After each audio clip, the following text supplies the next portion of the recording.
Hello everybody, it's Gareth here from Paris Technologies with another in our video series on budgeting.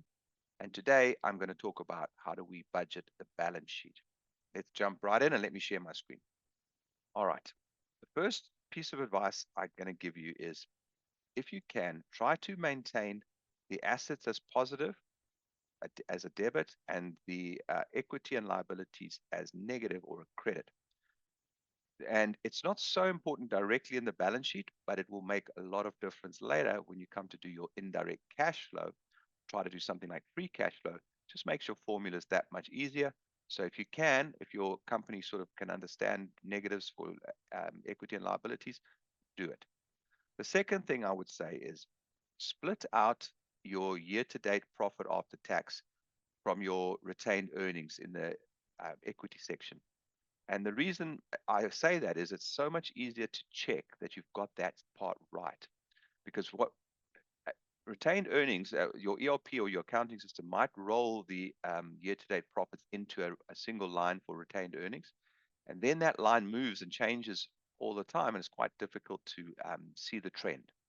If you split it out, usually you'll get a steady number for retained earnings, and then the variability will be in the year-to-date profit after tax.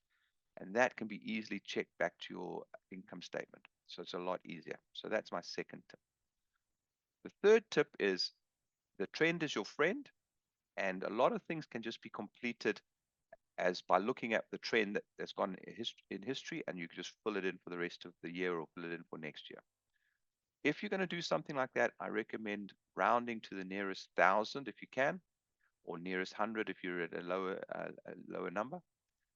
Just to remind yourself that you didn't put any additional effort in to that. It was just a trend analysis. I find that's very useful. All right. So potentially, let's do that quickly with these two. Potentially, I just want to quickly fill those in. So I'm just going to copy those and paste some values here. All right. Something like trade receivables tends to be a large number in most people's balance sheets. And potentially you want to do it in a slightly different way. Now, depending on how your business thinks about it, you should use that KPI. So what have I seen in the past? I've seen it, some people think about it as a percentage of sales. Some people think about it as days purchases or days sales outstanding. In this example, I've used days sales outstanding. So here, what I'm going to do is I'm going to calculate days sales outstanding for the history. And then I'm going to allow myself an opportunity to input some numbers. So I think if we just look at this, you can see it's 33, 33 and a half. So maybe I want to be a little bit conservative, and maybe I'll make it 34. And I just want to complete that. Then I want to use a formula to drive that back to the balance sheet. Same thing for days purchases outstanding. This is going to be my trade payables or trade creditors, depending on how you name it. And here again, maybe we're going to just go a little higher than normal and just go 24. All right, and if I just calculate this workbook now, I should see there's my trade payables filled in. There's my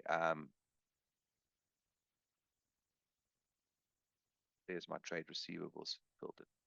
All right, next, I'm going to think about the other big thing, which is going to be your property, plant, and equipment, or your fixed assets. Again, not as easy. You can't really fill this in using a trend, because as you can notice, even from the history, this number is changing all the time. And the reason for that is depreciation. So we need to think about depreciation when we are forecasting. So now, depending on your organization, if you have a lot of assets, I would recommend you using a separate fixed asset module or fixed asset analysis. And please look out for our video on the fixed asset register and how I would recommend using a tool like ours to do something like that. But if you've just got a few assets, maybe you can have quite a simple analysis, which is just, okay, there's my property, plant, and equipment as a net book value. Here's the accumulated depreciation that I'm bringing from my income statement. And I know that each month this net book value will decrease by the amount of depreciation or the difference between the movement in the accumulative. What I want to be able to figure out then is, what if I purchase something? And here you're normally going to have, you're going to, with your business, you're going to be talking to your CEO, you're going to be talking to the CFO, and you're going to decide what assets you're going to buy and when you're going to buy them. So then we can just enter this. Let's say we buy an asset for $1 million. That should just automatically add $1 million there, and it still allows the depreciation to continue. The only other thing then I need to think about is, what if I sell something? And if we're doing it at the very minimum amount of analysis, all I'm going to do is think about the net book value. Remembering, when I sell something, I'm going to take cost out of the balance sheet, but I'm also going to take the accumulated depreciation of that same asset. And the two together is going to just be the net book value. So what is its book cost, or its net book value? So if we're going to dispose of something, maybe it's 10,000. And that's going to calculate for me and give me that number there. So as soon as I've got all of those numbers, I'm going to want them to be formulaically put back in here. And that's what this model's done for me. So now really I've done all the big numbers in my balance sheet. I've got some nice backing documentation for them, even though it was really nice and simple. The rest I can just fill in using that trend analysis that I told you about. And potentially this balance sheet is nice and simple. Let's fill them in.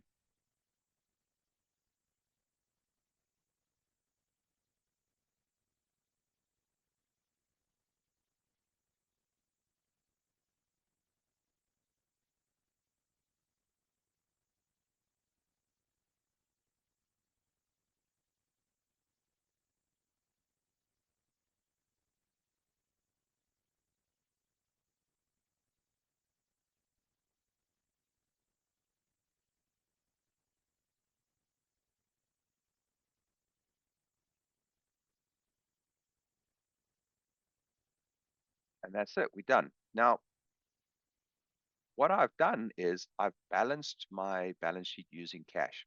So the one thing that I didn't calculate, or I didn't try to predict, was what was my cash balance going to be. It is the formula that balances the balance sheet. Now, the last kind of, that is a good advice. Most companies like to balance their balance sheet through cash. It gives you an idea of what's going to happen to cash if you correctly predict things like fixed asset purchases, loans, and things like that. The last thing, piece of advice I would say, is always give yourself a check. Always check that your balance sheet balances. So you may not notice it there, but there's a zero there. So maybe let me just quickly change and just use that comma formatting. And I've got a nice little check now that just checks that my balance sheet balances. You'll be surprised how many times I've seen models where the balance sheet doesn't balance. All right, that's it for now. See you on the next one.